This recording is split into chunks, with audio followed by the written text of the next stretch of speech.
नमस्कार दोस्तों, OCN network में आपका स्वागत है। मैं हूं ओमकार चौधरी। 20 जुलाई को मानसून सत्र का आगाज हुआ था और 20 जुलाई और आज 4 अगस्त को हम बात कर रहे हैं। 13 अगस्त तक मानसून सत्र चलना है। अभी तक एक भी वो अहम बिलों में से पारित नहीं हो पाए हैं जिनकी मानसून सत्र से पहले बड़ी चर्चाएं थी, जैसे परिसीमन बिल, महिला आरक्षण बिल, एफसीआरए और चर्चा तो वन नेशन वन इलेक्शन की भी चल रही थी। इसके अलावा भी 2-3 और विधेयकों के आने की उम्मीद जताई जा रही थी, क्योंकि हम और आप जानते हैं कि मोदी सरकार एक सरप्राइज एलिमेंट हमेशा रखती है। तो जो कार्यसूची जारी की गई थी बिजनेस एडवाइजरी कमेटी के जरिए, उसमें भले ही एफसीआरए ना हो या परिसीमन या महिला आरक्षण का बिल ना हो या वन नेशन वन इलेक्शन का ना हो, लेकिन चर्चाएं थी कि इनमें से कम 2-3 बिल तो आएंगे ही। एफसीआरए एक सामान्य बिल है, उसके लिए दोनों सदनों में सामान्य बहुमत की जरूरत है, लेकिन परिसीमन और महिला आरक्षण बिल संविधान संशोधन है, तो उसके लिए 2/3 बहुमत की जरूरत होगी। माना जा रहा है कि मोदी सरकार ने 2/3 बहुमत का जुगाड़ कर लिया है। तो ऐसे में उसको इंट्रोड्यूस क्यों नहीं किया जा रहा है? क्योंकि इसका भी एक स्ट्रॉन्ग रीजन है, और वो ये है कि 20 जुलाई से लेकर के अब 4 अगस्त तक सदन का कोई सा भी हिस्सा लोकसभा या राज्यसभा चलने ही नहीं दिए गए हैं, यानी वो इन ऑर्डर ही नहीं है। ऐसे में सरकार महत्वपूर्ण बिल पेश करे तो करे कैसे? और मुद्दे क्या हैं? भगवान राम मंदिर और चढ़ावे में चोरी, और इससे पहले नीट। अब ये खत्म होंगे तो कोई तीसरा आ जाएगा, चौथा आ जाएगा, पांचवा आ जाएगा, यानी कोई अंत नहीं है। और रोजाना आपको सदन को रोकना है, संसद को राजनीति का अखाड़ा बनाना है, देश के साथ चुने हुए प्रतिनिधियों के साथ भी एक तरीके से खिलवाड़ करना है। और ये लोग संविधान की प्रति हाथ में लेकर के उसको लहराते हैं, और ये रोग अब राज्य विधानसभाओं में भी देखने को मिल रहा है। आज उत्तर प्रदेश विधानसभा में भी जमकर के हंगामा किया गया और स्पीकर ने समाजवादी पार्टी के एक विधायक को निलंबित कर दिया। उसने बाहर आकर के धरना शुरू कर दिया। देखा देखी 15-20 और एमएलए ने उनके साथ आकर के धरना शुरू कर दिया। यानी फुल ड्रामा जारी है, लखनऊ से लेकर के दिल्ली तक। मेरे साथ जुड़ रहे हैं पंकज विश्वास जी, उनके साथ इस चर्चा को आगे बढ़ाएंगे। पंकज जी, बहुत स्वागत, बहुत अभिनंदन, नमस्कार। पंकज जी, आप अपनी जन्मभूमि पर हैं तो आपका ऐसे भी अभिनंदन है। आज कोलकाता से वो किशनगंज पहुंचे हैं। तो मैं ये पूछ रहा हूं, क्या अब सदन ऐसे ही चलने के लिए अभिशप्त कर दिए गए हैं? आज स्पीकर काफी नाराज दिखे। उन्होंने कहा कि संसद या सदन हंगामे की जगह नहीं है, राजनीति करने की जगह नहीं है। लेकिन क्या विपक्ष की समझ में ये चीजें आएंगी कभी? सर, आप जब ये बोल रहे थे तो मुझे वो योगेंद्र यादव जी का वो वीडियो मुझे याद आ रहा था, जहां पे वो बोल रहे थे कि अब जो है देश सड़क से चलेगा, अब जो है देश संसद से नहीं चलेगा। तो वो योगेंद्र यादव जी जो बोल रहे थे, विपक्ष जो है उसी आइडियोलॉजी को अब बेस बनाकर अपनी राजनीति कर रहा है कि अब संसद से नहीं, चुनाव से नहीं, देश सड़क से चलेगा। मतलब वो देश में इस तरीके का अराजक माहौल तैयार करेंगे संसद के भीतर और संसद के बाहर, कि जो है देश जिस सिस्टम से चलना चाहिए, एक चुनी हुई सरकार को आप इसी के लिए लाते हैं कि वो अच्छा काम करे, वो रिफॉर्म्स लाए, डेवलपमेंट करे, देश को आगे बढ़ाए। लेकिन अगर देश आगे बढ़ेगा, अगर रिफॉर्म होगा, तो इसका जो पूरा क्रेडिट है, ये सरकार लेके चले जाएगा और सरकार चुनाव के समय इसको एक नैरेटिव बनाएगा। तो सरकार जो है ठीक तरीके से अगर काम नहीं कर पाएगा, विपक्ष ये बोल पाएगा कि देखो ये सरकार तो काम ही नहीं कर पाती, इसको रखना क्यों है फिर? तो विपक्ष जो है अभी फिलहाल संसद के बाहर और संसद के अंदर दोनों जगह पर इस तरीके का अराजक परिस्थिति मतलब तैयार कर रहा है। और सर पहली बार नहीं है, प्रधानमंत्री को महिलाओं से घेर कर एक अलग नौटंकी करने का इनका इरादा था। तो इनका जो इरादा है या इनका जो ये प्रोसेस है, ये बहुत पुराना प्रोसेस है। ऐसे भी भारत में विरोधी के तौर पे जब-जब कांग्रेस आई है अपोजिशन में या अपोजिशन पार्टी का ये मोटो ही रहता है कि संसद में हंगामा करेंगे। हालाँकि बीजेपी जब-जब अपोजिशन में गई है तो बीजेपी एक जिम्मेदार अपोजिशन की तरह एक्ट करती है। लेकिन ये जो जिम्मेदारी है या ये जो है ये कांग्रेस इस बिलीफ सिस्टम में बिलीव नहीं करती है। कांग्रेस हमेशा या विपक्ष की जो भी पार्टियाँ हैं वो इसी तरीके की नौटंकी करती है। सर राम मंदिर में तो किसी पुजारी ने चोरी नहीं की थी, लेकिन हिंदू धर्म को जिस तरीके से उसमें घसीट के लाया गया, एक भगवा चोला पहनकर उस चोर दिखाया गया, ये उनका एक पुराना ड्रामा है। और भी आगे हम बहुत तरीके का ड्रामा देखेंगे, पर्सनल अटैक देखेंगे। तो ये कांग्रेस का तो पॉलिसी ही रहा है कि बीजेपी गवर्नमेंट को या मोदी जी को काम मत नहीं करने देना है। विपक्ष के पास अभी सर मुद्दे की कमी है। सर 2014 के बाद 2024 अभी 26 हो गया, लगभग 12 साल होने को है। कोई बड़ा स्कैम वो ढूँढ नहीं पाए। आप सरकार को घेरेंगे किस जगह पे? सरकार जो है 10 नंबर की इकोनॉमी को चौथे नंबर पे ले गई है, तीसरे नंबर बनने की कगार पे है। तो सरकार इकोनॉमी के हिसाब से देश को आगे ले जाने की कोशिश कर रही है। पहले भारत के प्रधानमंत्री, राष्ट्रपति को हम किसी भी ग्लोबल स्टेज पर पीछे की कतार में देखते थे। अब भारत का प्रधानमंत्री या राष्ट्रपति हमेशा नंबर 1 पोजीशन पे रहता है, पहली कतार में एकदम बीच में रहते हैं।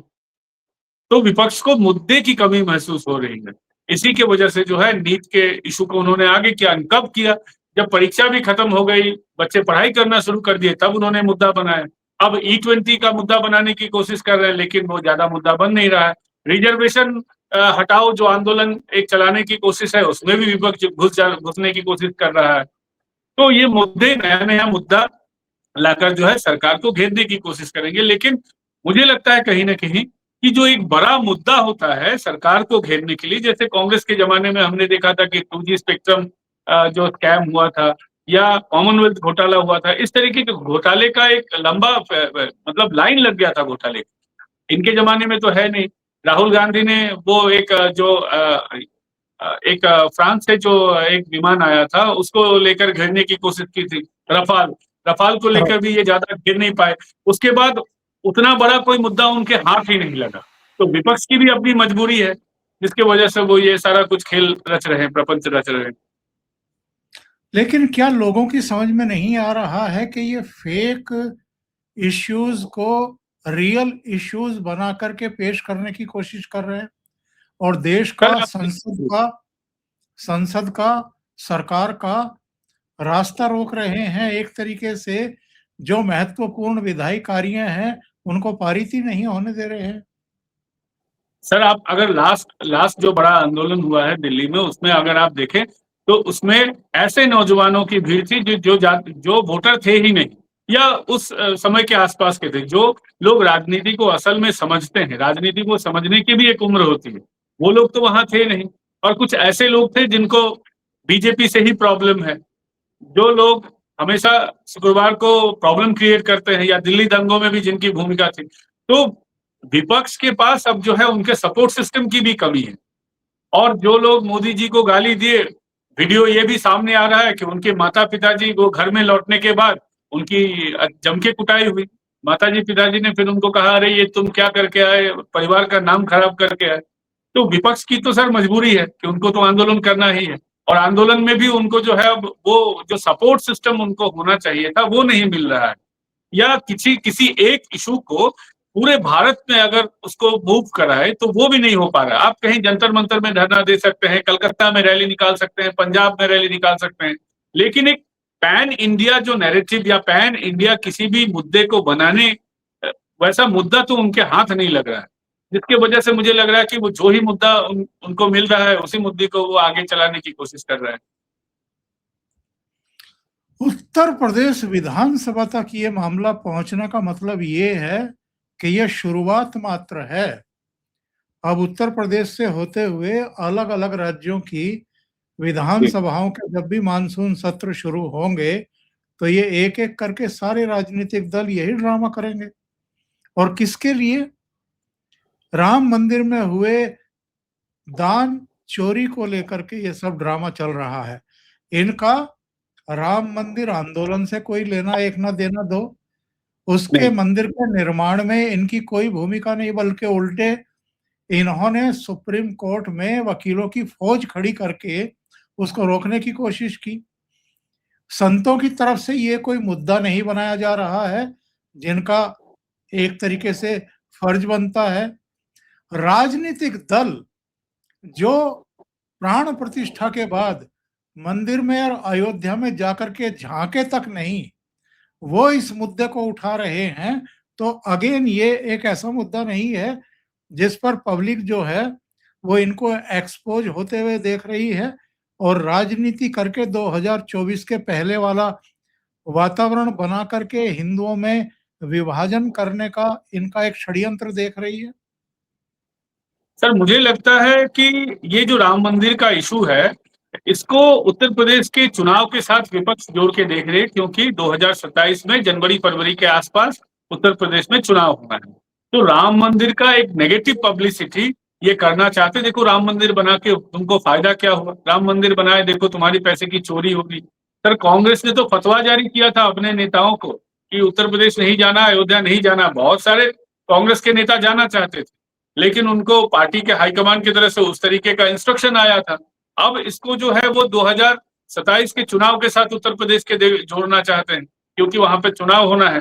और पैन इंडिया जो है अलग अलग मुद्दा बनाने की कोशिश वो कर रहे हैं, ये तो सच है। जैसा कि आपने बताया, आज ममता बनर्जी ने फेसबुक लाइव करके ये कहा है कि जो सेंसस होने वाला है, सेंसस एक नया एसआईआर है। बीजेपी सरकार सेंसस के माध्यम से बहुत सारे लोगों को जो है वो भारत में रहते हैं, उनका नाम भी सेंसस में नहीं आएगा। तो this is the second phase of SIR, ऐसा ममता बनर्जी का कहना है। और उन्होंने ये भी कहा है कि देखो हम तो पार्टी अच्छी तरीके से चलाते थे, फिर भी हमारा अकाउंट उन्होंने सीज करवा दिया। आरएसएस जो संगठन है वो लिपिबद्ध संगठन तो है नहीं, फिर आरएसएस में कहां से बाहर से चंदा क्यों आता है? अगर आता है तो आरएसएस का एफसीआरए क्यों नहीं वो कैंसिल होगा? बीजेपी के अकाउंट में सबसे ज्यादा विदेशों से पैसा आता है। हाँ आता है, सच में बीजेपी को जो सपोर्ट करते हैं, जो हिंदू बाहर है या जो यहाँ के लोग बाहर है वो देते हैं, लेकिन वो तो फर्जीवाड़ा करके नहीं देते, उनका तो पूरा रिकॉर्ड रहता है। जो भी हो, ममता बनर्जी जो है अलग अलग इशू बनाना चाह रही है। साउथ में भी पार्टी जो है, साउथ की पार्टियां भी अलग अलग मुद्दे वो चमकाना चाहते हैं। वो भी जो है डिलिमिटेशन के साथ अपने इलाके की राजनीति को जोड़ के देखना चाहते हैं। वो कह रहे हैं कि डिलिमिटेशन होगा तो हम साउथ के लोगों को पूरा एकदम इंडियन पॉलिटिक्स से बाहर कर दिया जाएगा। अभी भी सर साउथ की कोई पैन इंडिया पार्टी है क्या? अभी भी तो वो इंडी गठबंधन में है। और ऐसा नहीं कि डिलिमिटेशन होने के बाद किसी का सीट कम जाएगा, किसी का सीट बढ़ेगा। अनुपातिक क्रम में कम या बढ़ सकता है, लेकिन सीट किसी का कमेगा नहीं। वो इसको इस तरीके का नैरेटिव बनाने की कोशिश में है कि सीट कम जाएगा। ऐसा तो है नहीं, तमिलनाडु का भी सीट बढ़ेगा, केरल का भी सीट बढ़ेगा। और ऐसा तो है नहीं कि कोई पैन इंडिया पार्टी आपके साउथ से है। दो ही भारत में पैन इंडिया पार्टी है, ओरिजिनल पैन इंडिया पार्टी, एक बीजेपी एक कांग्रेस। आप अभी भी इंडी गठबंधन में है, तब भी इंडी गठबंधन में रहेंगे।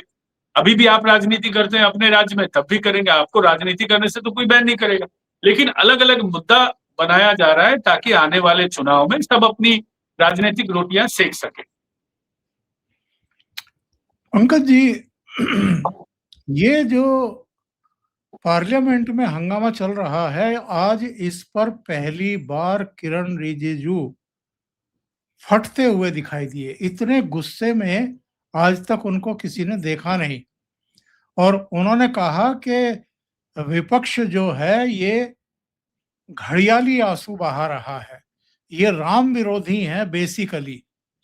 और उधर खड़गे पूछ रहे थे कि साहब छोटे छोटे मामलों में ईडी सीबीआई आईटी डिपार्टमेंट को सक्रिय कर दिया जाता है, इतना बड़ा कांड हो गया, ईडी कहाँ है? तो ये चलो एक दिन आपने हंगामा कर लिया, बल्कि एक दिन का भी हंगामा नहीं था।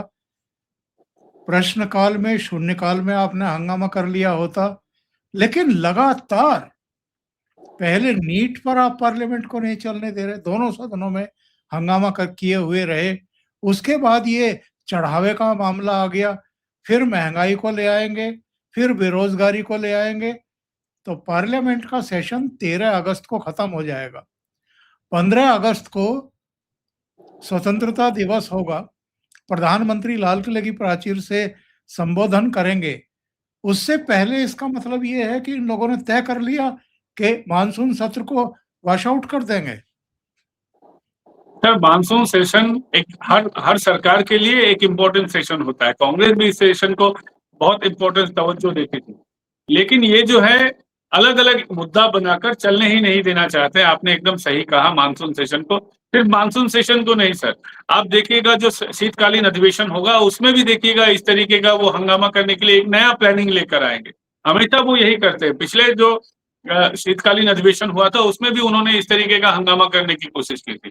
जो लोग मंदिर की राजनीति की विरोधिता करते हैं, मंदिर बनाने से क्या फ़ायदा होता है देश को, जो ये बोलते हैं, आज वो मंदिर को लेके परेशान हैं। जो लोग मंदिर का चंदा लेके या मंदिर का पैसा लेके जो है जिहादियों में बाँट देते हैं, नॉन हिंदूज़ में बाँट देते हैं, वो आज मंदिर के लिए घड़ियाली आँसू बहा रहे हैं।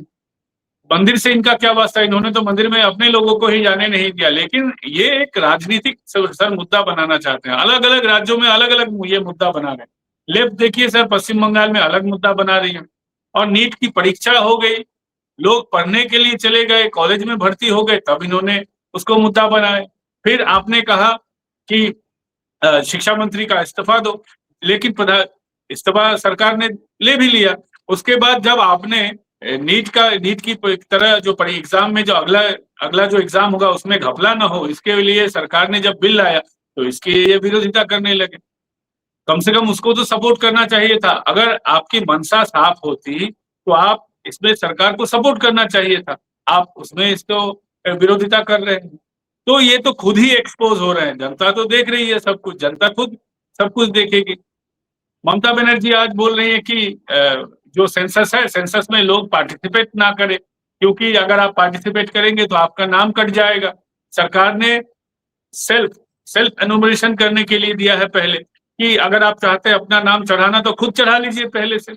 इसमें तो नाम कटने का कोई गुंजाइश ही नहीं है, आप खुद से नाम अपना चढ़ा लीजिए। अगर नहीं भी चढ़ा पाते हैं, किसी कहीं नेटवर्क नहीं आ रहा है या आपको समस्या हो रही है, हो ही सकती है, तो फिर लोग घर जाके आपका नाम फिर वहाँ पर उसको इंक्लूड करेंगे।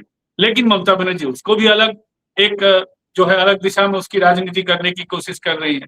फिर बोल रही है कि मेरी पार्टी को मुझसे हथिया लिया गया, मैं एक अलग सिंबल लेके फिर लड़ाई करूँगी। तो विपक्ष बटा हुआ है, लेकिन सरकार को घेरने में बटाव नहीं हुआ। सरकार को घेरने में सब सबका साथ दे रहे हैं। ममता बनर्जी की पार्टी टीएमसी है, कुछ भी है, जो भी है, अभी तो पता भी नहीं चल रहा है कि उनकी पार्टी क्या है, क्योंकि पार्टी तो हाईजैक हो रखा है। और फिर भी वो सीपीएम को गले लगा रही है। उन्होंने आह्वान भी किया है सीपीएम को, आइए हम सब मिलके बीजेपी को घेर रहे हैं। तो विपक्ष जो है अपना मुद्दा चमकाने के लिए अलग-अलग नया मुद्दा लेकर आ रहा है। उत्तर प्रदेश में आप देखिएगा कि ये बवाल इसलिए है कि मुझे लगता है कि सामने चुनाव है। पंजाब में भी देखिएगा कि वहाँ भी अलग-अलग तरीके की वो रणनीति ले सकते हैं। तो विपक्ष बटा हुआ है, लेकिन सरकार को घेरने में सब सबका साथ दे रहे हैं, क्योंकि मेन उनका जो दुश्मन उनको लगता है कि बीजेपी है। जब तक बीजेपी सरकार में रहेगी उनकी राजनीति तो चलने वाली है नहीं। वो ऐसे ही मोरलेस जितनी भी विपक्षी पार्टी है, मोरलेस सब वो ज्यादातर तो वो तुष्टीकरण की राजनीति को ही बिलीव करते हैं अभी तक। उनको मुसलमान का वोट 10% मिले, 5% मिले, फिर भी उनके लिए वही घी शक्कर की तरह है। उसी के प्रति वो आकर्षित होते रहते हैं। तो अब देखना ये है कि विपक्ष ये कितने दिन सरकार को रोक सकती है, क्योंकि सरकार भी जो है काउंटर नैरेटिव लेके आ रही है। आप देखिए ममता बनर्जी के जितने भी सांसद हैं, वो भी एनडीए में अब तो ऑफिशियली शामिल हो चुके हैं। अलग-अलग पार्टियों के लोग शामिल हो रहे हैं। तो बीजेपी जो है 2/3 मेजॉरिटी के बहुत करीब आ चुकी है या आ भी गई है अभी तक। तो अभी आप नहीं चलने दे रहे हैं, लेकिन कितना दिन नहीं चलने देंगे? सरकार को जब लगेगा कि अब सर के ऊपर पानी जा रहा है, तो सरकार तो इसको पास कराएगी। जब बीजेपी के पास 2/3 मेजॉरिटी नहीं थी, बहुत ज्यादा समस्या था, तब बीजेपी ने 370 हटा के दिखाया था कि पार्लियामेंट किस तरीके से चलाया जा रहा है। मुझे भी लगता है सरकार जो है विपक्ष को हो सकता है कि थोड़ा समय दे रही है कि चलिए आप भी थोड़ा हंगामा कीजिए, जनता भी कम से कम देखे, क्योंकि वो भी पॉलिटिकल पार्टी है। उनको भी जनता को दिखाना है कि विपक्ष का असली चेहरा क्या है। लेकिन सरकार को मुझे लगता है कि सरकार जब चाहेगी कि उनको पास कराना है, तो वो ज़रूर पास कराएगी। लेकिन इनका ड्रामा बहुत जल्दी पकड़ में आता है और ये एक्सपोज भी बड़े अच्छे से हो जाते हैं। आज जी, प्रश्नकाल में प्रश्न पूछने के लिए वायनाड की सांसद प्रियंका वाड्रा खड़ी हुई और उन्हीं के मेंबर ऑफ पार्लियामेंट हंगामा कर रहे थे। वो शांत नहीं बैठ रहे थे और स्पीकर देख कर के मुस्कुरा भी रहे थे। वो कह भी रहे थे कि प्रियंका जो है सवाल पूछना चाहती है, आप लोग हंगामा क्यों कर रहे हैं? क्या बिना प्रियंका वाड्रा के सहमति के या राहुल गांधी के इशारे के बिना ये लोग हंगामा कर सकते थे जब प्रियंका सवाल पूछने के लिए खड़ी हुई? सर ये इस तरीके से दिखाना चाहते हैं कि संसद में परिस्थिति ही नहीं है कि कोई सवाल करे। सर आपने राहुल गांधी जी को भी देखा होगा कि राहुल जी ने अपने ही माइक को बंद करके वो कह रहे थे कि मुझे बोलने नहीं दिया जा रहा। तो विपक्ष का ये जो बचकाना ड्रामा है, ड्रामा तो एक स्क्रिप्ट अच्छा लिखना चाहिए। अपने पार्टी से नहीं, इंडी गठबंधन के किसी दूसरे पार्टी से ये ड्रामा करवा लेते। फिर इस तरीके का वो ड्रामा करने की कोशिश करते कि वो हमारा कहना नहीं मान रहे थे। अपनी ही पार्टी से ये बहुत कमज़ोर जो स्क्रिप्ट है विपक्ष का, ये बहुत कमज़ोर स्क्रिप्ट है। बहुत सारी विपक्ष की पार्टियों में अच्छे-अच्छे कलाकार लोग हैं, उनसे ये मदद ले सकते थे। लेकिन इनका जो ड्रामा ये सच में सर बहुत कमज़ोर ड्रामा है, ये दिख भी जाता है बहुत अच्छी तरीके से और सारी पार्टियों को अभी नया चस्का लगा है वो पतला संविधान। एक पन्ने में संविधान का अगर एक आर्टिकल होगा, तो वो उतना पतले पन्ने में नहीं आएगा। वो और सारे राहुल गांधी ऊपर में वो जो वो रेड लाइन रहता है, नीचे में काली किताब, सब एक ही तरह का संविधान का वो लेकर आते हैं। मुझे लगता है कि इनको एक ही जगह से वो संविधान डिस्ट्रीब्यूट किया जाता है क्योंकि ओरिजिनल संविधान तो बहुत मोटा है। लेकिन ये क्या करते हैं मुझे समझ में नहीं आता है। जो भी हो, इनका नाटक जो है वो तो जनता तो देख ही रही है। ऐसा लगता है कि राहुल गांधी और अरविंद केजरीवाल दिल्ली में पंजाब की लड़ाई लड़ रहे हैं। कुछ दिन पहले राहुल गांधी प्रधानमंत्री आवास पर पहुंच गए थे, वहां लेट गए थे, पुलिस ने उठाया तो फैल गए थे। आज अरविंद केजरीवाल सड़कों पर उतर गए और किस मुद्दे को लेकर के उतर गए? नीट की परीक्षा को भूल चुके हैं। अब आ गए E20 के मुद्दे को लेकर के। दिल्ली में प्रदर्शन किया, सड़क पर बैठ गए जब प्रधानमंत्री आवास की तरफ उनको नहीं जाने दिया। यानी जाना उनको भी वही है जहां राहुल गांधी गए थे। तो ये हो क्या रहा है, कुछ समझ में आ रहा है आपकी? सर मेरा तो ये कहना है कि इनको जो है जो E20 पेट्रोल को समर्थन करना चाहिए। जब ये मुख्यमंत्री थे तब प्रदूषण रोकने के लिए इन्होंने अलग-अलग ड्रामे किए थे। ऑड इवन नंबर ये शुरू किया था, गाड़ी इस सप्ताह के इस दिन ले जा सकते हैं, उस दिन नहीं ले जा सकते हैं। तो जो खुद प्रदूषण रोकना चाहता था, E20 से तो पॉल्यूशन कम होता है, ऐसा कम से कम सरकार का कहना है।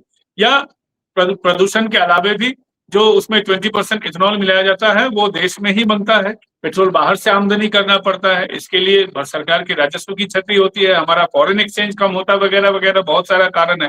E20 सही है, गलत है, वो अलग चर्चा का विषय है। लेकिन उनको कम से कम पॉल्यूशन के मुद्दे पे तो उन्हें सपोर्ट करना चाहिए था। वो तो खुद गाड़ी कब दिल्ली में गाड़ी कम यूज़ हो, लोग पब्लिक ट्रांसपोर्ट में चले, उनके लिए वो आंदोलन करते थे। तो वो E20 में सरकार का क्यों विरोध कर रही है, तो मुझे समझ में नहीं आ रहा। असल में E20 को ये एक मुद्दा बनाना चाहते हैं। E20 ये सच है कि E20 जो है पुरानी गाड़ियों में यूज़ करने से थोड़ा प्रॉब्लम आ रहा है, लेकिन उसमें भी एक कन्वर्टिबल किट आता है, जो 4-5 हज़ार बहुत ज़्यादा कीमत उसकी है नहीं, उसको लगाने से फिर वो गाड़ी जो है सही हो जाता है। जो BS6 जो गाड़ियाँ नहीं है, BS4, BS5 जो गाड़ियाँ उसकी मैं बात कर रहा हूँ। तो E20 उतना बड़ा इश्यू नहीं है, जितना बड़ा इश्यू ये बनाना चाहते हैं और लोग ईवी में भी शिफ्ट करते हैं, अभी शिफ्ट कर रहे हैं।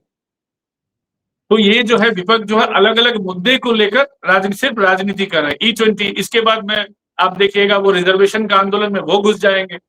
तो ये अलग-अलग मुद्दा ये ढूँढ रहे हैं, जाना वो प्रधानमंत्री के आवास तक ही है या संसद भवन तक आंदोलन ये कर रहे हैं। असल में सर इनको मुझे लगता है कि पंजाब में समस्या ये आ रही है, क्योंकि इनका भी परीक्षा का एक पेपर वहाँ पे लीक हुआ था। भगवंत मान जी के खिलाफ भी जो है बहुत सारे जो है अलग-अलग उनके खिलाफ आरोप लग रहे हैं कि वो भी उनके जो सरकार के बहुत सारे लोग वो भी घूसखोरी में लिप्त हैं। तो मुझे लगता है कि पंजाब में जाएँगे तो वहाँ जनता उनसे सवाल करेगी और दिल्ली उनके घर के नज़दीक है, तो घर के पास ही आंदोलन खेल रहे हैं। ये कुणाल घोष क्या कह रहे हैं? 6 बागी सांसद और 50% से ज्यादा विधायक टीएमसी में लौटना चाहते हैं। सर कहना तो नहीं चाहिए, मुझे लगता है वो किसी तरीके का गलत सामग्री का सेवन कर रहे हैं। आज जब हम चर्चा कर रहे हैं, आज खुद जो टीएमसी के जो बागी सांसद थे, जो अभी एनसीपीआई में हैं, ऑफिशियली एनडीए, मुख्यमंत्री शुभेंदु अधिकारी निर्मला सीतारमण जी के साथ उनसे सब मिल चुकी हैं। तो कम से कम आज का जो पिक्चर है, कम से कम टीवी पर उनको देख लेना चाहिए। वो तो कलकत्ता में है, चलिए ठीक है। क्या खबरें चल रही है, क्या हो रहा है, उनको पता करना चाहिए। एक और पार्टी है, रामदास अठावले जी की आरपीआई, उसमें भी जो है एक मुस्लिम सांसद और बहुत सारे विधायक उसमें जाने की प्रक्रिया उनकी शुरू हो चुकी है। तो उनको पहले उनको रोकना चाहिए। और वो सर किस पार्टी के लिए बात कर रहे हैं, मुझे तो ये नहीं लग रहा है कि वो किस पार्टी को अभी रिप्रेजेंट करते हैं, क्योंकि टीएमसी पश्चिम बंगाल की एक अदालत ने ऑलरेडी कह दिया अलीपुर कोर्ट ने कि ये जो पार्टी है ये निधोब्रोदो की पार्टी है, ममता और की तो है ममता नहीं। ने भी कह दिया, ममता ने भी कह दिया कि मैं अलग सिंबल लेकर के जो है चुनाव लड़ने की तैयारी करूंगी। और उन्होंने कह दिया मैंने सिंबल बना के रखा है, सिर्फ सुप्रीम कोर्ट से ये आ जाए या फाइनल कोई वर्डिक्ट आ जाए कि ये मेरी पार्टी नहीं है तो मैं नया सिंबल लेके फिर मैदान में उतरेंगे। तो वो किस पार्टी के लिए ये कर रहे हैं और वो खुद क्यों शुभेंदु अधिकारी के पांव में जाकर बार बार गिर जाते हैं। पहले तो ममता बनर्जी के पार्टी का कोई भी व्यक्ति बीजेपी के किसी भी व्यक्ति से मिलता भी नहीं था, चोरी छुपे भी नहीं मिलता था, सरकारी फंक्शन में नहीं मिलता था। अब तो सब शुभेंदु अधिकारी जी के सामने धरना लगा रहे, तो पहले वो अपना जो है पहले वो साबित करे कि वो टीएमसी में है या नहीं। सौगतो राय जो बड़ी-बड़ी भाषण देते थे 3 दिनों पहले तक, वो भी जेपी नड्डा जी के साथ एक डिनर टेबल पर पाए गए। शत्रुघ्न सिन्हा जो सबसे ज्यादा बीजेपी से खुन्नस खाए रहते थे, वो भी जाके जेपी नड्डा जी से मिल चुके हैं। तो पहले इन लोगों को वो समझाए बुझाए, अपनी पार्टी में अपनी पार्टी मतलब किसी भी पार्टी, अब तो समझ में नहीं आ रहा है कौन सा टीएमसी है कौन क्या है, तो जो भी है किसी भी खेमे में कम से कम पकड़ के रखे। बीजेपी के लोग तो वो रखेंगे, ये सूखा नशा करने का मुझे लगता है कि ये उनको फल है। और सनातन विरोधी, सनातन को कोढ़ बताने वाले, कैंसर बताने वाले, मलेरिया बताने वाले उदयनिधि स्टालिन को आज जिन परिस्थितियों में गिरफ्तार किया गया है और उन पर 9 संगीन धाराएं लगाई गई हैं विजय सरकार ने, क्योंकि उनकी मित्र तृषा के बारे में, अभिनेत्री तृषा के बारे में उन्होंने बहुत गलत बयानी कर दी थी भरी जनसभा में। तो अल्टीमेटली ऊंट आ गया है पहाड़ के नीचे। सर ये तो होना ही था, ये कर्म फल है, गीता में लिखा है जो जैसा करेगा वो वैसा भरेगा। और स्टालिन या किसी भी जो क्षेत्रीय पार्टियां हैं अलग अलग आपराधिक कामों में, अलग अलग स्कैम में इनका नाम तो होता ही है। टीवी के सरकार से मैं अपील करूंगा कि कम से कम जब ये डिप्टी सीएम थे या इनके पिताजी जब सीएम थे उस समय जितना भी प्रोजेक्ट चलता था वो किस तरीके से चलता था वो, और चुनाव के समय ये जो इतना पैसा बहाते हैं, तमिल साउथ की राजनीति में जिस तरीके से चुनाव में पैसा बहता है वो कहाँ से आता है, इसकी भी जांच करें। तो और ज्यादा इनका जो है ये और ज्यादा बाप बेटे दोनों फंसेंगे फिर। पंकज जी बहुत बहुत धन्यवाद, दर्शकों का भी विशेष आभार जुड़ने के लिए। और सभी से अनुरोध है, आपको अगर ये चर्चा अच्छी लगी हो तो लाइक का बटन दबा दें, वीडियो को शेयर करें, चैनल सब्सक्राइब ना किया हो तो कर लें। और पंकज जी के चैनल का नाम है पॉलिटिकल डेली, उनको भी सहयोग करें। बहुत बहुत धन्यवाद, नमस्कार। बहुत बहुत धन्यवाद।